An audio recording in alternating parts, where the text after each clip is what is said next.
Every new Pokemon game introduces over 100 new Pokemon to collect, and every time, there's always a couple that make fans ask, why is this so hard to get? From Pokemon that require reading Braille to Pokemon that take over 1,000,000 steps in real life to obtain, today we're going to be talking about the hardest Pokemon to get in every region. And at the end, I'll tell you which one I think is the hardest to obtain out of all of them. When it comes to Kanto, there are probably a few Pokemon that come to mind first as being the hardest to obtain. Maybe you think of Porygon, which is only obtainable by spending 9,999 coins at the game corner. This makes it one of the most tedious and annoying Pokemon to obtain without a doubt, as you either need to spend hours on a slot machine just hoping to win, or you need to dump 200,000 Pokédollars into buying coins, which will likely require grinding battles either in the Elite Four or with the VS Seeker, both of which are pretty time consuming. But at the end of the day, it is guaranteed that you get the Porygon if you're willing to put the time in, as the Pokemon is just given to you. You don't have to deal with any weird or annoying mechanics like you do for the next Pokemon we're going to talk about. If you've ever interacted with an older Pokemon fan, there's probably one Pokemon they think is the hardest to obtain in Kanto, and that is Chansey, which they would have a good reason for saying. This thing is annoying. The fact it has a 1% encounter rate alone would put it in the running for the hardest Pokemon to obtain in the region, but it's so much worse because it is exclusive to the Safari Zone, where Pokemon can flee from battle, ending the encounter. Chansey has a whopping 45% chance to flee every turn as a default, with the lowest you can get it being 10% if you use the bait item. On top of that, Chansey also has the lowest catch rate of any Pokemon in the Safari Zone at just 4.9% according to Bulbapedia. This is actually lower than the catch rate listed for Chansey on its own Bulbapedia page, so it seems like it might be artificially lowered to make the Pokemon harder to catch in the Safari Zone. And don't forget that every time you enter the Safari Zone, you have to pay, and you only get 600 steps per session. So there's a pretty good chance you'll have to spend thousands of Pokédollars in order to obtain this cute pink ball. But I think the worst part about Chansey is they actually made it harder to get in Fire Red and Leaf Green, because in the original Red and Blue, you could also catch Chansey in Cerulean Cave at a 5% encounter rate, and for whatever reason, they removed this from the game, making it only obtainable in the Safari Zone. But even with all that, I still don't think Chansey is the hardest Pokemon to obtain, because you still get as many tries as you want. And in the Kanto region, there are wild Pokemon that you can only encounter one single time, meaning if you don't catch them on the spot, you miss them permanently. They are Entei and Raikou in Fire Red and Leaf Green. The legendary beasts as a whole would be considered hard Pokemon to obtain no matter what in the GBA Kanto games, as they are roaming legendaries, meaning legendaries that are not in a stationary spot but instead traverse the world as you do, making them harder to encounter in the first place. The beasts are even worse than most roaming legendaries in this regard because there is no signal that they will appear. With others like Latios, Latios, or Mesprit, you at least get to see them in the Pokedex so you can track them and try to corner them. But that's not the case with this trio, as they sort of just start appearing without warning once you get the national Pokedex. This means you could go hours or even days without ever seeing them or knowing they're in the game. But this still isn't what makes them the hardest to obtain in the Kanto region. No, that is because they're permanently missable due to a glitch that exists in all the GBA games, which permanently despawns roaming legendaries if they use encounter-ending moves like Roar or Whirlwind. This glitch technically applies to all the roaming legendaries across the GBA games, but only Entei and Raikou are affected as they are the only ones to have one of these moves in Roar, meaning that if you encounter them and they use Roar, it's just GG. That Pokemon can now never be obtained on that save file, and because they are roaming and can appear at any point without warning, it is a lot harder to soft reset for them like you can for the other static legendaries. This is why I think these two are the hardest to obtain through regular means in the Kanto region. But if you don't think they should count because their difficulty is the result of an unintended glitch, then I would give the crown to Chansey. In addition to these, there are also event-exclusive Pokemon, which I've decided we're going to cover separately in this video, as many of them are hard to get due to real-life time-sensitive reasons rather than in-game mechanics. Plus, I think it would be a far less interesting video if I just listed off all the distributions that were hard to get. In Kanto, the hardest event exclusives to get are either Jirachi or Ho-Oh and Lugia, as according to Bulbapedia, these three were only available natively in the Kanto region via events that were exclusive to Japan or Taiwan. But honestly, any of the event exclusive legendaries could be considered the rarest because they were all incredibly hard to get in the Kanto region by legitimate means. But we'll be talking about rare events a lot more in the future. For now, we have to move on to Johto. On the surface, Johto is a much simpler region when it comes to determining the rarest Pokemon. There are less weird catching mechanics and far fewer Pokemon games that take place in the Johto region, so it should be easier to figure out, right? Well,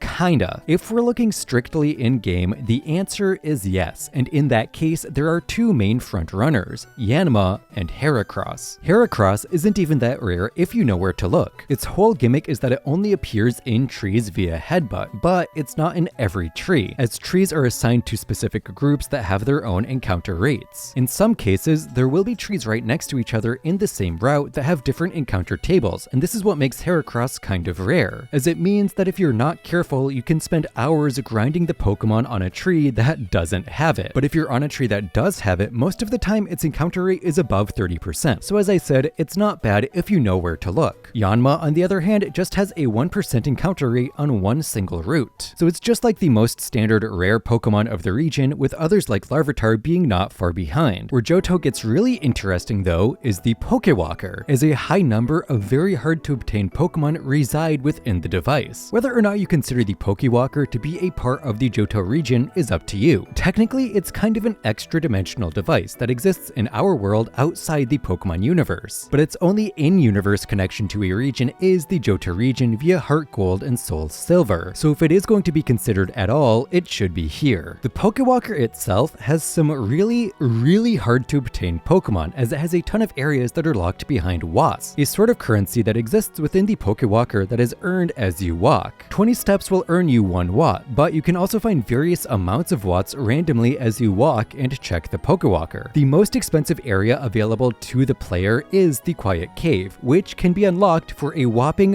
100,000 watts, meaning you will likely have to walk well over 1,000,000 steps to unlock it, even if you get lucky with random watt drops. Even once you do though, you're still not done walking, as you have to walk another 10,000 steps to unlock the rarest Pokemon in the area, which are Spiritomb and Munchlax. This is the only way to obtain Spiritomb in the Johto region without transferring it from another game, and in my opinion, it is by far the Pokemon that is the hardest to obtain just from a sheer time commitment perspective. Sure, walking isn't hard, but even if you're walking 10,000 steps a day, that's still well over 100 days before the area is even unlocked, which puts even the Johto Safari Zone to shame. Interestingly, the Pokewalker also had unique events with unique areas and Pokemon, some of which were exclusive to the events. These don't take nearly as much effort as Spiritomb, as the area is unlocked as soon as you download the event, but there are still some really rare and really cool Pokemon available through these events, like a Pikachu that knows Surf and a Pikachu that knows Fly. These both take around 10,000 steps to unlock once you download the event, as is standard with rare Pokemon in the Pokewalker, but that's still far better than Spiritomb. As for normal event exclusives, I think I would have to say Celebi is the hardest to get, as Celebi events in the West were really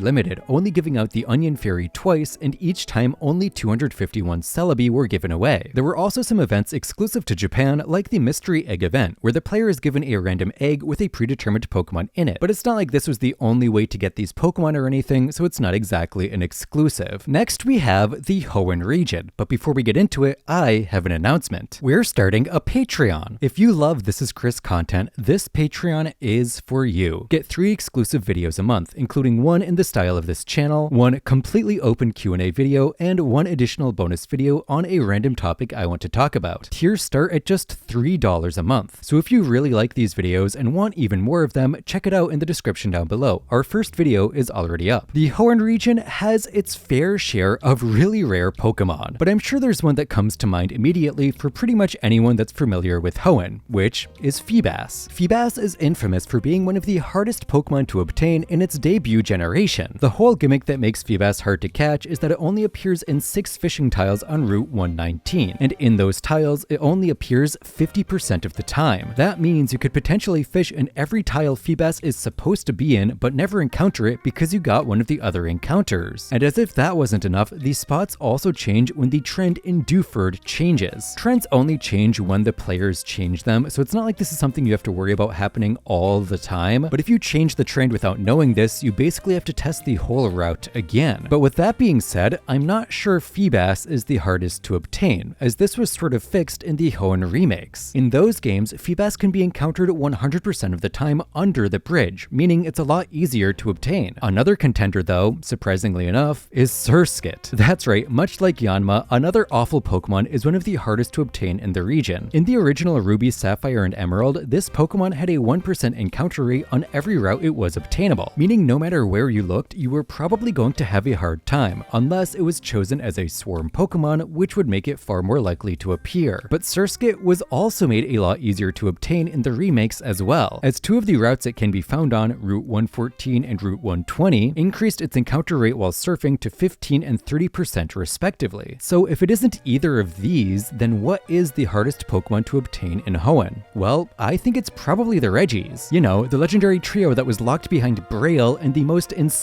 and unorthodox prerequisites. You really had to do the most random playground rumor type shit to gain access to them. You have to catch a Wailord and a Relicanth and then put them in specific spaces in your party and then dive to a specific place, and then, like, just unlocking the chambers was so much. I'm sorry, but my friend's method of getting Mew 3 sounded more believable than this nonsense. And as if that wasn't enough, this trio also had the lowest catch rate in the games at just 3 out of 255, or around a 1% chance per ball, meaning that even once you do complete your Illuminati entrance exam, you still have a long and arduous fight ahead of you. And you better catch all 3 because they're kind of required for a Pokemon in the next region. But let's not get ahead of ourselves, we still need to talk about events. In my opinion, there is one Pokemon in the Hoenn games that is harder to obtain than any other, and that is the Pokepark Jirachi. In order to get this Pokemon, you had to enter a sweepstakes by mailing coupons that were inside the Koro Koro magazine back to the publisher between May 15th and June 30th of 2006. That's 6 weeks they got to enter for the chance to get the Pokemon, and if they won the sweepstakes, they would have to go to the Pokepark in Taiwan to receive the Jirachi, which was only available between July 24th and 31st or August 23rd and the 30th, meaning the Pokemon was only available for 2 weeks. In-person event distributions were rough in pretty much every capacity, but one that only lasted 2 weeks and required so much work to enter is just brutal, especially for a Pokemon that was already so hard to come by. But the Hoenn region really has nothing on our next region, the Sinnoh region. Sinnoh is practically known for having some of the most obnoxious Pokemon to obtain. I would say they put something like Feebas to shame, but I can't, because they made Feebas even harder to obtain in these games, and it is without a doubt one of the worst Pokemon to obtain in the region. Much like Hoenn, Feebas is only obtainable in one location across the entire region. In this case, it's this body of water in Mount Coronet. However, unlike Hoenn, this Feebas only has 4 tiles across this entire body of water, 2 less than in the original Hoenn games, and unlike those games, it wasn't changed in the remakes, meaning that it's still 4 tiles in BDSP. On top of that, the tiles change every day, so even if you find a tile once, you're not guaranteed to find it again. They made this funky fish so much harder to obtain in this region for no reason, but the thing is, it's not even the hardest Pokemon to obtain. I would argue there are 2 more. First up is the most infamous Munchlax. Much like Heracross, Munchlax is only encounterable on certain honey trees, but unlike Heracross where the trees are more or less the same every playthrough, Munchlax trees are completely random, and there are only ever 4 the Pokemon can appear in out of the 21 honey trees across the region. This alone would make it a really annoying encounter, even if it had a normal encounter rate like 30% or something, but it doesn't, because it only has a 1% encounter rate. A 1% encounter on 4 trees that are completely random. Who thought that was a good idea? But it still gets worse, because unlike normal encounters or headbutt trees, honey trees take 6 hours to generate an encounter from the time that you put the honey on it, meaning you can check each tree at most 4 times per day. But if you forget to check and 24 hours pass, the encounter at the honey tree disappears and you have to reapply the honey and try again. And in case you're curious, no, there's no way to speed up the time between encounters by messing with the DS clock or anything like that. It's an internal counter separate from the rest of the system, so it's not changeable. Luckily, in the Sinnoh remakes, they made Munchlax much easier to encounter in the Grand Underground, so it's a lot less hellish in those games. The other is Spiritomb. Spiritomb is one of those Pokemon that always seems to have an unconventional method of obtaining. In Legends Arceus, you need to collect all the wisps from across the map before before you can encounter it. In BDSP, you need to talk to 32 unique NPCs in the Grand Underground and pick up the old keystone. But I think the worst iteration comes from the original Diamond, Pearl, and Platinum, because in those games, you need friends to obtain it. Okay, not really, but you do have to run into 32 real people in the underground, which is a fairly high amount. So no matter what game you're playing, Spiritomb is always going to be giving you a hard time in Sinnoh. It's actually one of the few Pokemon I've never gotten myself, so even if it's not that bad, it feels really hard to obtain to me personally. Finally, in Sinnoh, I want to mention Regigigas. Regigigas isn't necessarily hard to obtain on its own, as all you have to do is go to the bottom of Snowpoint Temple with the 3 other Regis and catch him. However, the only way to get the other Regis is to transfer them from the Gen 3 games, meaning you have to do all the stuff we talked about earlier in order to get Regigigas. What's really ironic about this is the Regis are actually obtainable in the Sinnoh games, but you need Regigigas to get them. The design choices are just baffling sometimes. As for hard to obtain Pokemon that were exclusive to events, there's really just one, Arceus, because its event was never released. There's nothing harder than obtaining a Pokemon that you can never obtain, right? Legends Arceus obviously fixed this issue, but even in that game, you still basically had to complete the entire Pokedex before you could encounter it. But as far as distributions go, the Sinnoh games were also the first generation to start doing online distributions in addition to in-person ones, which made a lot of the events a lot more accessible. Not unlike the Unova region, which is also pretty accessible. It has its fair share of rare Pokemon, but none of them are rare because of insane game design choices like Munchlax, Feebas, or Chansey. They're just rare. There are a ton of Pokemon with 1% encounter rates in the Unova region, like Tynamo, Larvesta, and Dragonite. But interestingly, Unova is the only region to have Pokemon with encounter rates below 1% in the encounter tables. Sure, you could consider Munchlax like a 0.0003% spawn and Feebas super low too, but in the encounter tables, they were at least 1%. It's all the other circumstances surrounding them that make them rare. In Unova though, there are a few Pokemon that have an encounter rate of 0.75% or 0.25%, putting them below that 1% that has been standard so far. They come from the hidden grottos in Black and White too, which are basically the little gaps in trees that hold rare Pokemon or items. These are already responsible for a number of the rare 1% encounter Pokemon like Murkrow or the aforementioned Dragonite. But Pinsir and Heracross take this even further with encounter rates as low as 0.25% if you're trying to find them in their less common game and 0.75% in their more common ones. Real huge difference there, Game Freak. There are also some Pokemon exclusive to grottos that are also exclusive to FunFest missions, but these are weird. There are 3 FunFest missions that require the player to go out into hidden grottos to search for Pokemon, and they will include Pokemon that are not usually in grottos, but they are guaranteed within the missions, so I don't think they're actually that rare. Other than that, the only hard to obtain Pokemon in Unova are the ones that take a really long time, like Volcarona in the original games because it was only available post-game, or the shiny dragons in the sequels like Shiny Gible at the end of the Black Forest or the shiny Haxorus you get for completing the Pokedex. But we're not really considering these because the non-shiny variants of these Pokemon are fairly easy to get at earlier points in the game. As for events, this is where it gets pretty hard to tell. There are just so many events to comb through. Like, look at the length of this Bulbapedia page, and this is just for local Japanese events for Unova. It's a lot. But I do think there is a class of events that was popularized during the Unova games that was extremely hard to get due to a short release window. Those are the Pokemon that were released in tandem with movies, as some of those events only lasted a single day, like the Cinema Meloetta, which was only available in Taiwan on October 5th, 2012, or Cinema Genesect, which was only available in South Korea from January 9th to the 15th. These are tiny windows to get these Pokemon. There was also the 2011 World Championship Scrafty, which was only available during the 2011 World Championship, which lasted like 3 days at the time, but Scrafty is not event exclusive, so it doesn't really count. Regardless, we have to move on to our next region, the Kalos region. Kalos is another region where there aren't really that many rare Pokemon. Unlike Unova, there aren't even Pokemon with below 1% encounter rates, but there are still some with just one, such as White Flower Flabébé, which has a 1% chance to spawn within a Flabébé encounter. It's basically the rarest of the rare when it comes to these tiny flowers. There's also Lapras, which also has a 1% encounter rate when surfing on Route 12 or in the Azure Bay, but the game also gives you one as a gift on Route 12, so it's not really that rare, you know? Another kind of annoying to obtain but not hard to obtain trio is the legendary birds, as you have to encounter them 11 times while they're roaming the region before you can actually catch them in the Sea Spirit's Den. But I don't think this is all that bad. It's a bit time consuming, but even in that aspect, there are plenty of Pokemon we've talked about thus far that put it to shame. By far my personal favorite hard to get Pokemon in Kalos though are Horde exclusive Pokemon. As the name implies, Horde exclusive Pokemon are Pokemon that are only obtained through Horde encounters, a new kind of encounter introduced in Gen 6 where you fight 5 Pokemon at once. In some of these hordes, there is a chance that one of the 5 Pokemon can be different from the rest, and in some of these cases, there's no other way to obtain this Pokemon in the Kalos region. My favorite example of this is Sudowoodo appearing in a horde of Trevenant. It looks so silly, but it's so perfectly on brand for Sudowoodo, and that is the only way to encounter the Pokemon in Kalos. Of the horde exclusive Pokemon, I think Zangoose or Survivor is probably the hardest to actually get, as the rest of the horde will attack the odd man out due to their in-lore rivalry, meaning you have to act fast if you want to catch it. As for events, they become even more standardized from Gen 6 onward. They were already becoming more standardized generation after generation, but from here on out, they're super standardized across the globe. The only kind of events that become hard to obtain are the local ones, as the time frame the Pokemon are distributed on is much smaller and you obviously have to be there in person to get these Pokemon. Of these, I think the All-Star Diancie was probably the hardest to obtain, as it was only distributed in Seoul, South Korea and only for 2 days. Another one could be the Game Freak Mew, once again only distributed in South Korea and only available for 2 days. Besides that though, all of Kalos' events are pretty well distributed from what I can tell, so let's move on to Alola, where I must implore you to consider subscribing. Please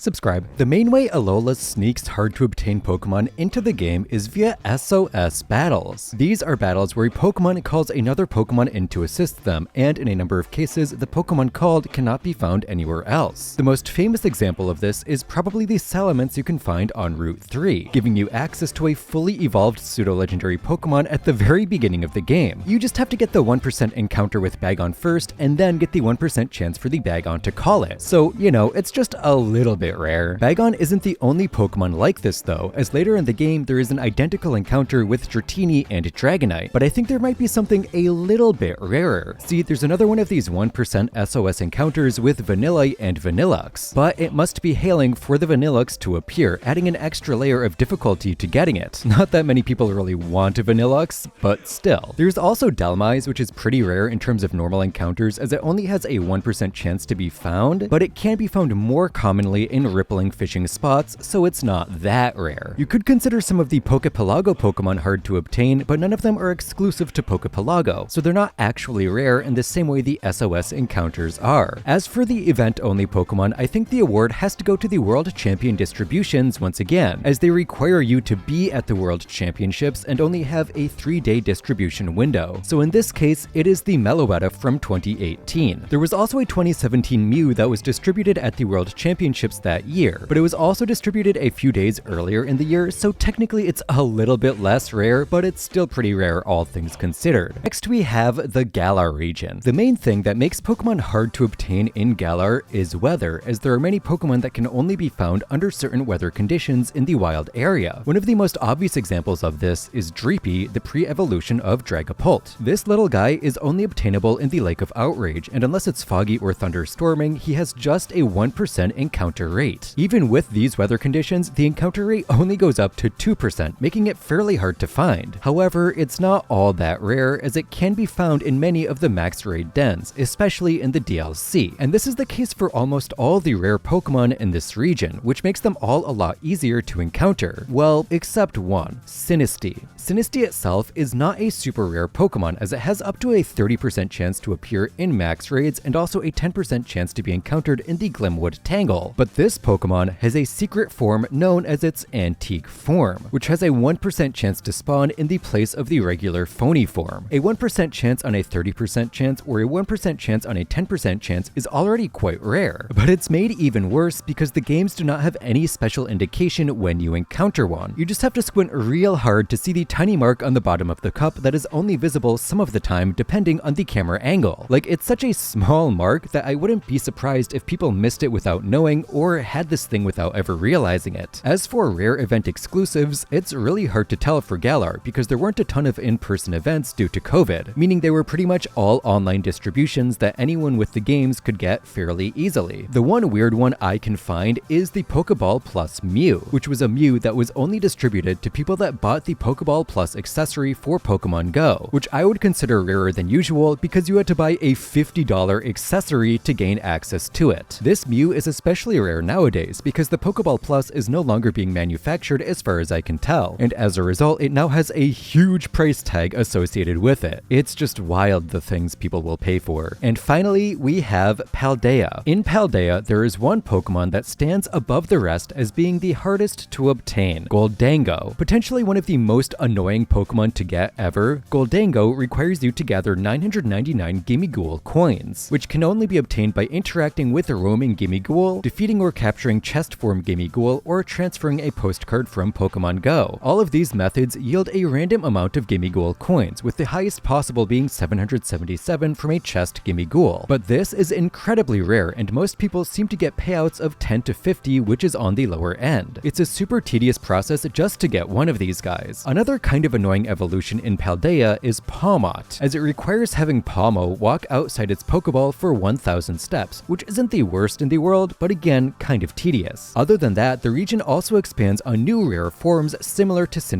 and its antique form. There's 3 segmented Dunsparce, which is just a Dunsparce with an extra segment, 3 family Mousehold, which is just Mousehold with one less child, and Sinnoh, which has a masterpiece form similar to Sinnoh. All 3 of these Pokemon have a 1% chance to have these rare variants. However, you can guarantee a 3 family Mousehold by doing a 4-star Terra raid, as raid battles are predetermined, so it's a little bit less rare than the other 2. As for event exclusive Pokemon, I feel like it has to be the Shiny Miraidon or Koraidon event. This was an in-person event where players had to go to a GameStop or EB Games to get a code for redemption. The problem was, the codes were extremely limited, with stores getting as low as 50 codes total and many not receiving any to begin with. Fans were obviously extremely upset about this, as it was the only way to get Shiny Koraidon or Miraidon, as they were Shiny locked in the base games. So that brings us to the final question of the video: which Pokemon is consistently the hardest to obtain of them all? In my opinion, the answer has to be Spiritomb. While there are other Pokemon that are more annoying to get in specific instances, like Munchlax or Feebas, a lot of these Pokemon have at least one easy way to obtain them. For instance, Munchlax is a lot easier to get in the Johto remakes because you just need a Snorlax and a Lax Incense, both of which are pretty easy to find. Feebas is really easy to find in Unova, at least compared to Sinnoh and Hoenn. Spiritomb, though, doesn't really have an easy method of obtaining. Pretty much every time you need to encounter it, you need to do something first. Like in Oras, where you have to stand in the top left corner of this room and open a menu, which is never explained to you. Or in Black and White 2, where you have to trade with an obscure NPC 8 times to get it. There is just always some weirdness or some condition with this Pokemon, so in my opinion, it is the hardest to obtain of all the hard to obtain Pokemon. But I'm curious what you think is the hardest to get. Let me know in the comments down below. And thank you for watching all the way to the end of this video. If you enjoyed this video, definitely consider checking out the Patreon if you have the money. I know it's tight for a lot of people right now, so no pressure, but you obviously seem to like the content, so, you know, maybe you'll like it. Thank you so much for watching once again, and I'll see you next week for another video.